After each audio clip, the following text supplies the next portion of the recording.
بسم الله الرحمن الرحيم قل أعوذ برب الفلق من شر ما خلق ومن شر غاسق إذا وقب ومن شر النفاثات في العقد ومن شر حاسد إذا حسد بسم الله الرحمن الرحيم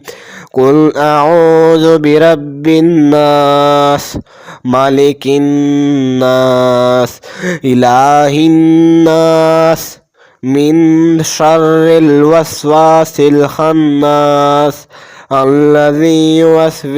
في صدور الناس من الجنة والناس بسم الله الرحمن الرحيم قل أعوذ برب الفلق من شر ما خلق ومن شر غاسق إذا وقب ومن شر النفاثات في العقد ومن شر حاسد إذا حسد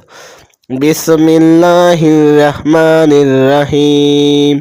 قل أعوذ برب الناس مالك الناس إله الناس من شر الوسواس الخناس الذي يوسوس